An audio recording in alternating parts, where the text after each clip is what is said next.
ایک دفعہ کا ذکر ہے کہ ایک بادشاہ تھا۔ وہ اپنے درباریوں کے ساتھ اپنے دربار میں بیٹھا ہوا تھا کہ وہاں کسی شخص نے حاتم طائی کی کہانی سنائی۔ تو اس بادشاہ نے جب حاتم طائی کی کہانی سنی تو وہ بادشاہ سوچنے لگا کہ جب تک میں زندہ ہوں یہ شخص میرے سے آگے کیسے نکل سکتا ہے۔ تو پھر بادشاہ نے اپنے ایک وزیر کو بلایا اور اسے حاتم طائی کو قتل کرنے کا حکم دے دیا، اور بادشاہ کا وزیر بادشاہ کے حکم کے مطابق تلوار لے کر اسی علاقے میں پہنچا جہاں پر بادشاہ نے کہا تھا کہ تمہیں حاتم طائی مل جائے گا۔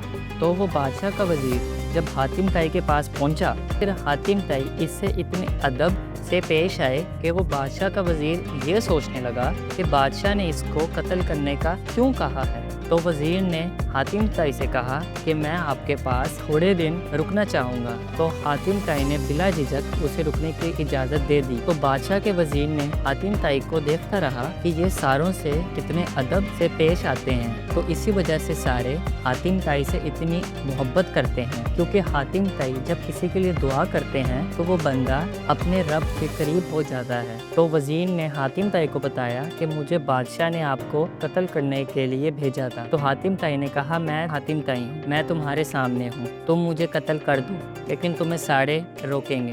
بادشاہ کے وزیر نے اپنے بادشاہ کا حکم ٹالتے ہوئے حاتم طائی سے معافی مانگی اور محل کی طرف رخ کر لیا۔ جب وہ وزیر اپنے بادشاہ کے پاس پہنچا تو اس نے وہاں جا کر حاتم طائی کی کہانی سنائی کہ وہ شخص کتنا ادب والا ہے، اور جب کسی کے لیے دعا کرتا ہے تو وہ شخص اللہ کے قریب ہو جاتا ہے۔ تو پھر بادشاہ نے کہا میں غلط تھا، میں سمجھتا تھا کہ وہ مجھ سے آگے نکل جائے گا، لیکن وہ تو دوسروں کی مدد کرتا ہے، اس لیے سارے اسے اتنا پیار کرتے ہیں۔ آج کی کہانی کا سبق یہ ہے کہ ہمیں کبھی بھی کسی سے بھی حسد نہیں کرنا چاہیے، تو ہمیں ہمیشہ اگلے سے آگے نکلنے کی کوشش کرنی چاہیے، نہ کہ اگلے کو مارنے کے بارے میں سوچنا چاہیے۔ تو اگر آپ کو یہ کہانی اچھی لگی تو اس چینل کو سبسکرائب بھی کریں اور کمنٹ باکس میں اپنی رائے سے لازمی آگاہ کیجیے، کیونکہ میں آپ سب کے کمنٹ پڑھتا ہوں۔